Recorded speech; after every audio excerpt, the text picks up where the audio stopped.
Guys, summer is here, the sun's shining, it's very hot, but you guys, you already had a hot and strenuous spring season. Trade shows are back on again. You both were at FIBO in Cologne and just recently at IRSA in Miami, North America's largest trade show. Martin, if I may ask you first, what impressions, what new ideas did you get at IRSA and FIBO? Yeah, well, AJ, thanks for having me, Philipp.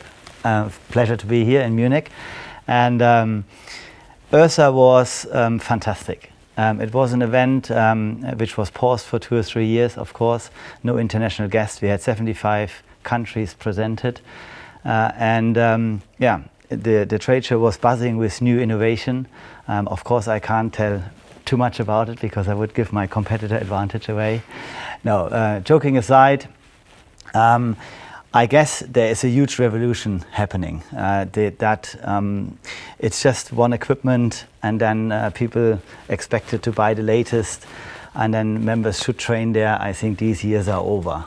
People think way more in a holistic way, how they connect with the consumer at home, and then move them through that journey into the gym, and then that experience back into their applications, into their digital content, so they can utilize that, track it.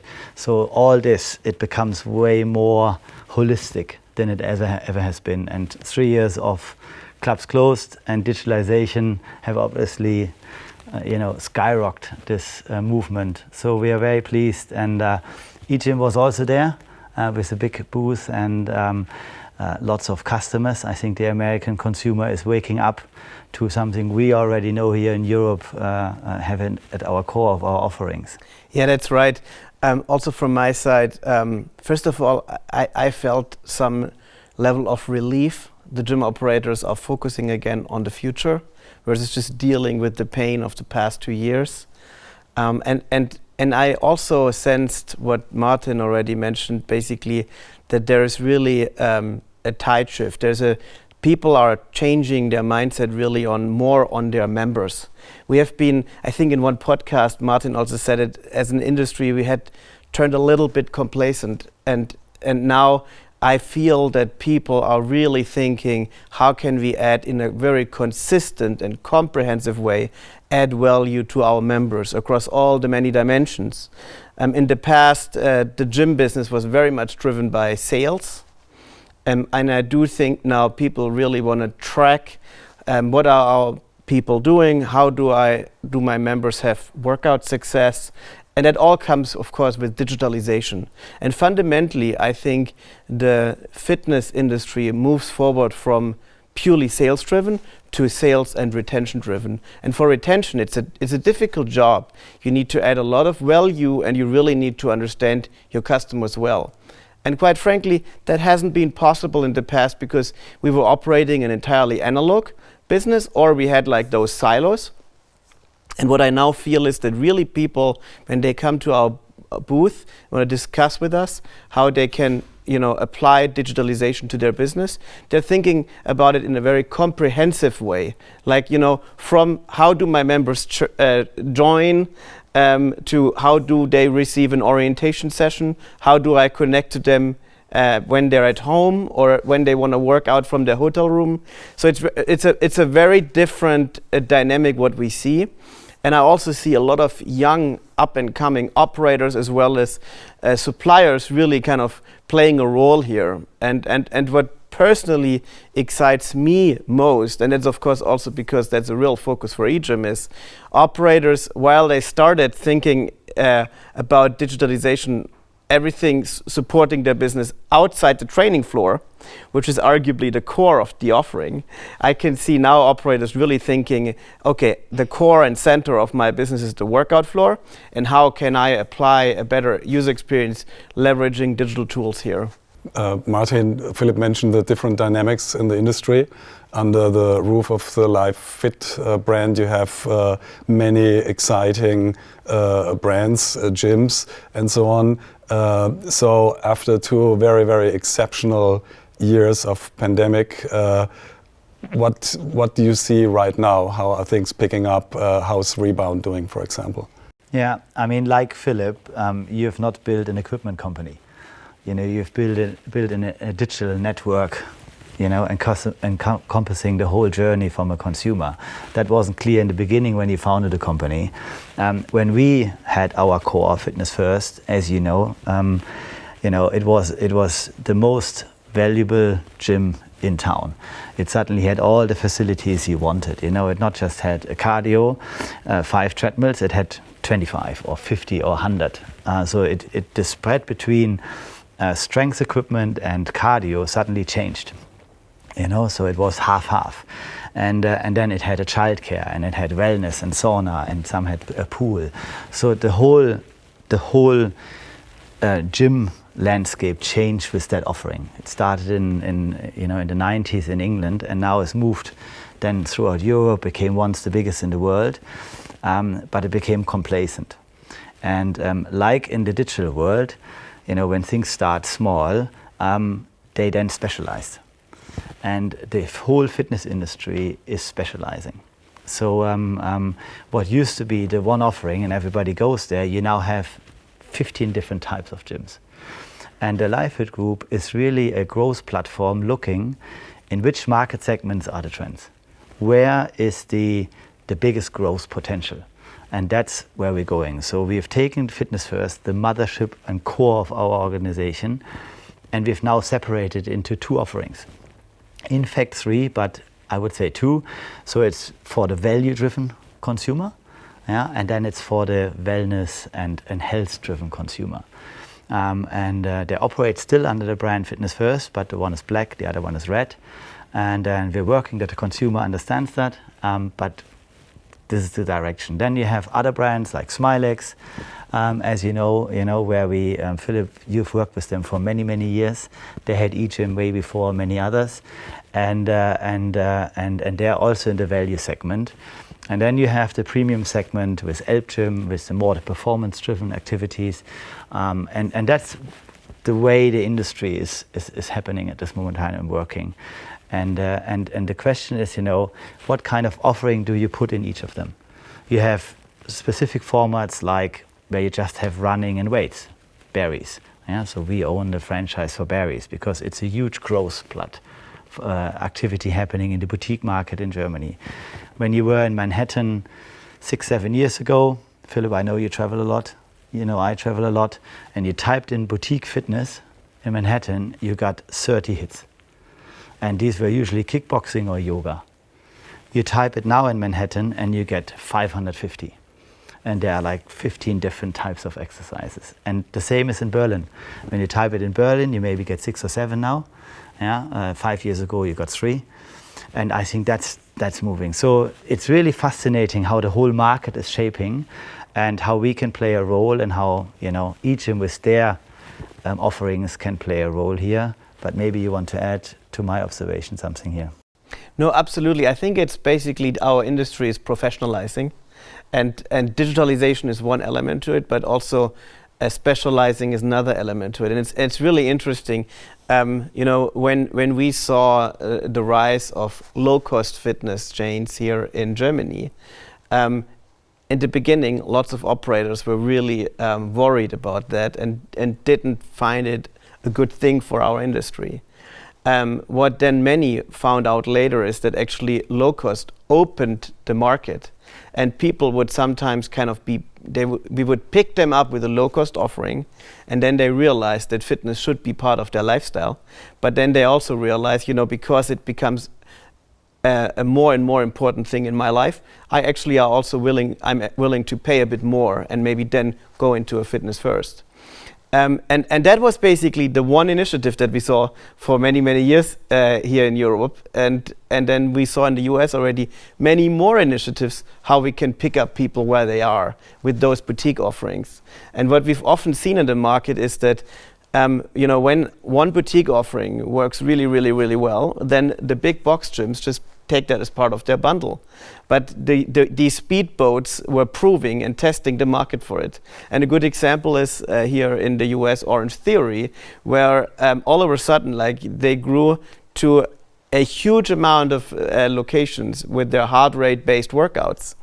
And when you now talk to US operators, most of them actually have some element of heart rate based workouts included into their offering. So I think that the specialization, picking up people where they are, will fundamentally keep growing our industry, because all of us agree actually that, like brushing your teeth, fitness is something everyone should be doing. I mean, we're sitting here in Germany, and the German society spends every year 40 billion euros on musculoskeletal diseases. And when you ask how is this money being spent, unfortunately, painkillers and massages. And what should be people doing is lengthening and strengthening their muscles, so strength training and yoga and flexibility workouts, as well as kind of curing their imbalances. So there's no better place to do that than the gym, but we need to be able to pick up people wherever they are, and the boutiques is a huge element to pick them up where they are. I actually do believe also that now that we have work from home being the new normal, picking up people where they are also means maybe going more into residential areas. So it starts to be even not only the different segments, a fully digital experience, so we can make sure that the experience is, consistent and great, but even like thinking about where should new locations be built.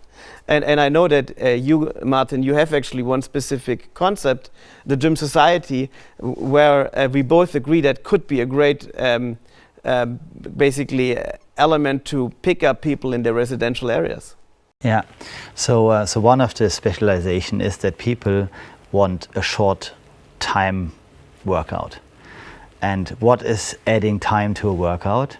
It's not actually the workout itself necessarily, it's the getting there, dressing, doing the workout, sweating down, showering, getting home. So if you take away the driving there, because you put it in the residential areas, and if you take away the sweating, you don't need to shower, you almost take away the change. So suddenly you make out of an hour and a half workout, you make it a 35, 40-minute workout. And that's what, you've been working with Frank Pollmann, the founder of the Gym Society, and we were getting involved, getting the German and German-speaking countries licenses, that we are building this kind of concept. And one of the theories is that you put it into the neighborhoods where people live, so that they can exit it easily, and we've had a pilot and it's working very well. So the concept has proven for Germany. We now need to get the long-term good positions for those, and then we need to scale it. And this is another area of what is happening in the professionalization of the industry, that franchise organizations are starting to actually become successful. Yeah. So like in other industry, they start off and then you hear all the crazy stories. Same in the fitness industry. The first franchise organizations, Philipp, we know them. Yeah.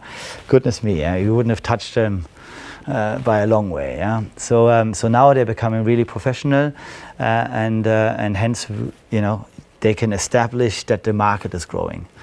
Biggest problem in any society is the cut-through rate of activity people who are active. Germany is miserable, 13%, 12% after Corona 9%. Corona has given us all more from ourselves, 5 kilo more. Yeah. So ultimately, fitness needs to change that. Nutrition is the other big part, of course, but we in the business of getting people active, have a huge opportunity here. So that the market is segmenting is helping. And we know that in Sweden, in Manhattan, in California, it's 30 plus in parts. So every third adult is a member of a gym, and we have every 11th person. Of course, we have federations here in Germany, the sports clubs, but ultimately we are moving all in the same direction, that inactivity is causing all these health problems. So I guess when we look at 5 years ago, you had a vision, and I always find it incredible when you how you entered actually the market. can you remind me a little bit? Because I think, Philipp coming into the market with building what he's built now, everybody thought, it's fine. I remember it was San Diego, was it? On the Matrix booth, where you had a little hideout, invitation only event, and we met there, and all was woo, and then there you were with your energy and all this, and then you explained the equipment, and we thought, I'm not sure he's getting this industry really, and look at it now. So you were one of the pioneers. So what was driving you coming into the market and doing all this? Yeah, by the way, I still remember this very well, this moment, because I kept telling my friends for an entire year, can you imagine, I met Martin Seibold. He was spending 15 minutes with me, and most of my friends were concerned that I may have spoken already too much about division and too little about what was there.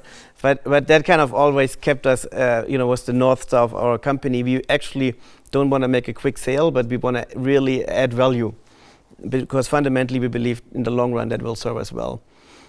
And indeed, I was born and raised here in Germany, played only soccer, but never saw a gym from inside. Then I moved to the US for my studies, and there going to the gym is part of the culture. And so that's how you achieve 30% rates. Even though I think, from a delivery perspective, also US gyms can learn a lot from European gyms, which is quite interesting, but they have a huge benefit. And it's also because of their great work that it has become more part of the culture. And so at that university, my friends told me, now you have to go also to this gym. It's Columbia Business School in New York City. And you have to use that with us. But I had no idea how to use this gym. So I was one of those people pressing the quick start button on the cardio machine, even though it makes no sense. It has nothing to do with my training goal, has nothing to do with my body. I always literally felt like, this is now we're here in Munich, Stuttgart is 2.5 hours away from here. If I would put in my GPS in the car 2.5 hours and not Stuttgart and hope that it will bring me there. It felt so random. And on strength machines, I did a bit of research and realized, okay, whether you want to lose weight or you want to deal with your musculoskeletal diseases, which are the both top 2 training goals for gym members, you should do strength training. But here I was with all these strength machines, and I ended up I asked the trainer one time to show me how to set it up. Of course, I forgot about it, and then I was feeling embarrassed to ask again. So I kind of set up the seat in certain positions, also then the weight stacks in certain positions, totally randomly. And then the only thing what I remember... And you had pounds. Yes, exactly, and I had to deal with pounds. Yeah. And then just the only thing what I remembered was basically that I should do 3 sets of 15 reps. And so I kept doing it twice a week, 3 sets of 15 reps with a random training weight. I always had this idea, probably at the end it should feel really hard, then it's probably okay. And then when I finished my workout, I walked out of the gym and I always felt like, this feels like playing soccer without counting goals. And in soccer I was very competitive, and but because I knew the score, that was driving me. And I felt, wow, there's so many people going to the gym, and most of them have no idea what they're doing. I did more research and I found out that basically there's 2 groups of people that have actually workout success. And group 1 are people that, like yourself, have studied exercise science. And number 2 are the people that buy personal training. But most of the people don't know what they're doing and they don't buy personal training. And so they are the people that drop on the training floor and have no idea what they're doing. And I was one of them. And so basically EGYM's story, how I founded it, was really, I wanted to fix the product so that even I am successful on the training floor. And that got me really excited. I then entered the fitness industry, and I realized one of the things that really excite me about it, there's lots of things that we need to improve, and we can play a role here. But what really excited me is that people that work in the fitness industry are fundamentally excited about what they do. And that's a lot of quality of life. That's why I feel like, it's a really enjoyable time. I spoke the other day with friends, and we spoke about what's their perspective on retirement. And I said, I want to work until the last day of my life. And they looked at me yeah, but I cannot imagine to do that. And I told them, I cannot imagine to not do it, because I fundamentally enjoy every day. And that's part of the industry what is exciting. I think with regard to how we can professionalize more, there's a lot of things to be done, and we want to play a role here. But that's my founding story. That's like I wanted to fix the product that didn't work for me. Very good, yeah. Yeah, it's a bit like in tennis. I never could play the backhand. I tried everything. And then Wilson brought out a new racket called Blaze. It plays it by yourself. You can't miss it. It is incredible. Anyway, so that's, I always see EGYM perfect. I don't have to think about it. I can just go there, it sets me up, and it works. Yeah. You know, and that's what the customer is saying. You know, we have now put it in all the Smilex and all Fitness First, and the customer feedback is fabulous. And what's interesting is it's across all age groups, and it's across all training levels, which is the fascinating bit. And because you have, it's clever that you have, it's almost like the first machine with AI, you know, where you can set what's your goal, and then it gets you there, but in very clever ways. So, so what were the difficult things for you, you know, convincing someone like myself? Because, you know, I remember our first meeting, but I also remember that I walked out and I was with my team, Lee and Derek, and I said, let's visit them in 2 years again. You know, so how did you actually convince us ultimately at the end? Yeah, it was an interesting experience for me, and you know, the DNA of our company is very analytical, and when we started out, we realized that there's two things where we can add most value at that point, and one was for new joiners, and the other part was strength training, and so that's where we focused our initial years on, and that's how we basically brought this circuit to the market. Idea was the following: we've seen in many studies that, for example, from Paul Bedford, that for members that receive an orientation, an onboarding session, they will stay longer. But for gym operators, it was always a problem to really manage that well, because we have a highly seasonal member intake. But we cannot have like 3 times more staff in January and February than we have in July. It's like the motorway. Exactly. You can't have it at 8 o'clock in the morning 8 lanes, and in the afternoon 2 lanes. It's exactly. not possible. Exactly. And then the second part also was like, if you want to have so many staff hours deployed, you want to make sure that they are also high quality and consistent. And that's also very difficult to do if you are doing it in a total manual way. And so we felt like, hey, if we can use technology to dramatically shorten the orientation session, but then also provide it in a consistent level, then we will be able to add a lot of value, because people will have a good orientation session, stay longer, but we still also control staff costs. And that's why we initially brought this circuit to the market. What I later had to find out is basically that our industry was really more driven by our hearts, and that's also the great thing about it. And basically, how can I make sure the gym works for beginners was never top of mind for people like running gyms, specifically not also the staff that are inside the gym. And we now gradually basically were able to, it took longer than we thought, but we were able to always prove a lot of value. When you talk to our customers, the staff is very happy, the members are very happy. And so this way, for example, since I started EGYM, we lost only 3% of all the gyms that ever bought from us. And that's, you know, a data point that we really praise here at EGYM, and we're very proud of that. And so we really added a lot of value. And now we were able, over time, with more investment, to actually create a product that's also really exciting for ex-producers. And that's also a big theme of EGYM today, where we are able to use all the technology to bring a high-intensity, fully tracked, basically social experience to the market. But at the beginning, the difficulty was that we were very analytically driven, focusing on where we felt there was the biggest need for improvement, the beginners, but it was just the least sexy thing you could be doing, and that's why it took longer. But what made us successful is, and I think it was also interesting to see that with you, because when you rejoined the German gym industry, you are someone who talks to a lot of people and tries to understand, besides the sales, what's really happening. And I could see that when customers called me and said like, Martin Seibold was here and he asked me about EGYM, and Martin Seibold was there and asked me about EGYM, and so I couldn't really steer you towards someone. You just approached whoever came across you, and I think the people basically fundamentally shared positive results, and that helped us to convince.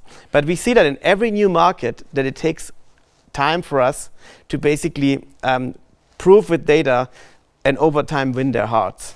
Yeah, we were in Miami and one of the guys said, you're the best kept secret in the North American market. Remember that? Yeah, exactly. Yeah, he said, why don't you advertise that you're out there? And I think that's what you did in Germany, so clever.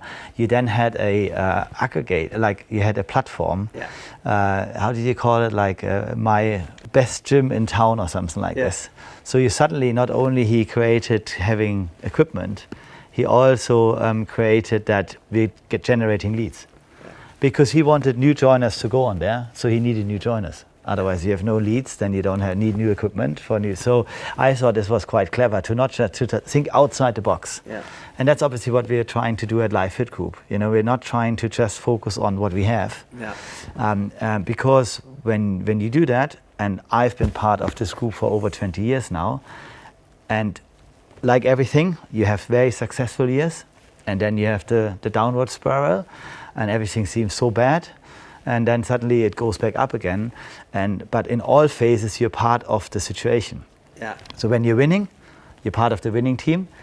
But interesting, when you're losing, you're also part of the losing team. Yeah. So you're also part of the problem. So when you then don't re-innovate yourself and you see what's happening in the market, and that's why when I came to Germany in 2017, after 14 years in England and international, it was fascinating how the market had developed.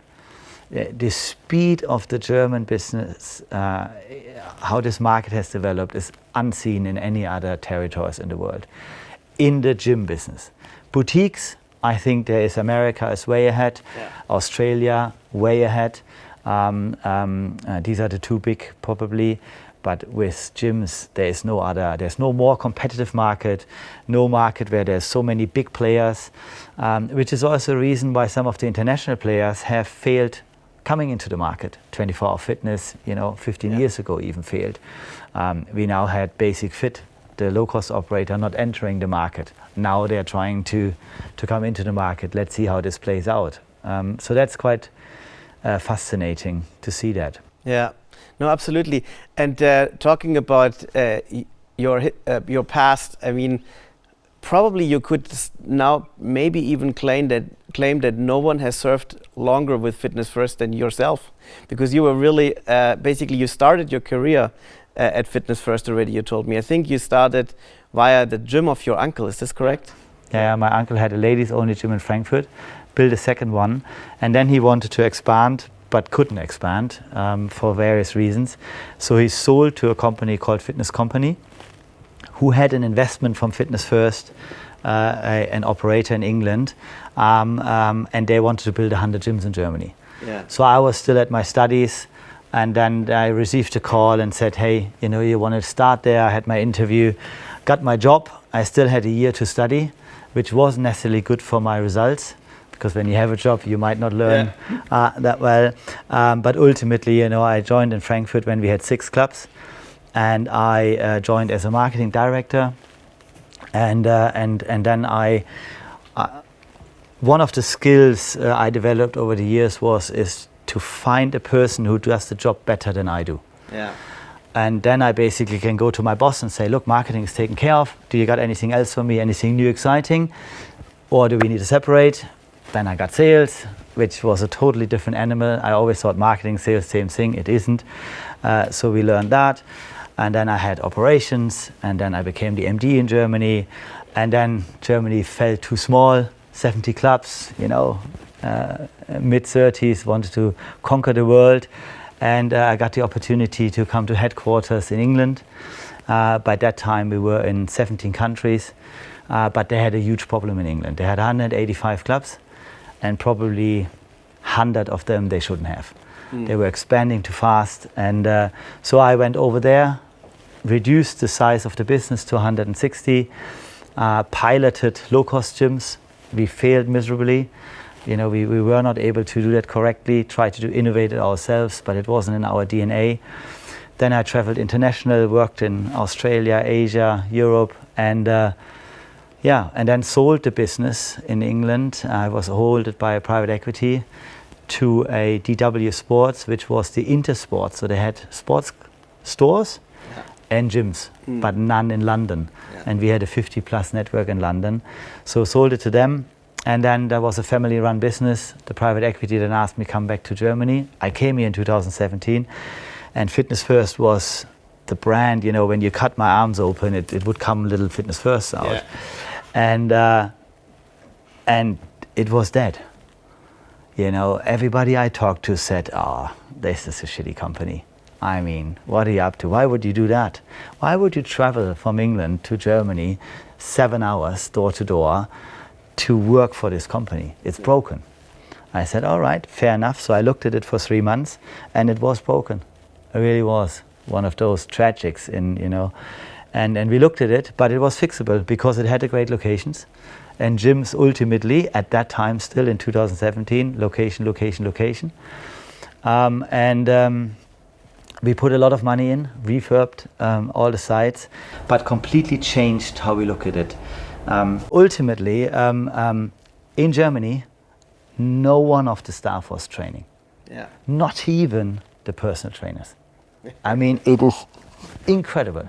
Yeah. So here I am, like training, like activity, competitive, and I'm traveling, at that stage, 85 clubs. I went around twice within 3 months. They all said, what are you doing here again? Why are you here in the first place? And I wanted to train with them. I came in my gym kit and I wanted to train with them, but nobody wanted to train with me.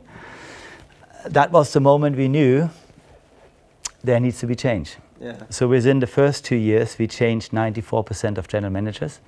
When you change a general manager, the team change. There are some really cool people. You mentioned my 20 years. There are actually in total 7 people who are 20 years and more with Fitness First. Yeah. There are some who are longer with the company because Fitness First bought some other companies in Berlin, Job, and in Augsburg and others, and they're still with the company. So theoretically, they're longer than myself in the business, which we're also very proud of. And but there was a lot of people which just needed to move on. Yeah. The good thing is when you come in full of energy and you want to train with them, and they move on themselves. You don't need to say to them, because you just say, look, we're going to train in future. Yeah, yeah. And they go, this is not for me. Yeah. So ultimately, they decide to move on. But that's what we changed. We made it a training company. Yeah. We said, okay, this is about, people come here to train. Yeah. They don't come here. So we, Fitness First, had free videos. Yeah, so you get the video. Idea was you get a video. I mean, for the ones who know videos, now it would be DVDs, or now it's actually all online. And then 2 days later, we return it. Yeah. So that's how you come back and come more often to the gym. Yeah. So it wasn't actually the training habit or the equipment or the trainer, it was returning your video. Yeah. And that's fundamentally, you can see the problem at the heart of it. Yeah. So, so that's what we are. We are a training company. Everybody's training now. And that's why, the energy is back. Coming back to Germany, we could do this very fast within 2 years, but then we saw that the market has shifted more to the technology side, and we weren't set up for that. Yeah. Wow, guys, thanks a lot for this very, very interesting conversation, and thank you very much, everybody, for tuning in. Thanks. Thank you.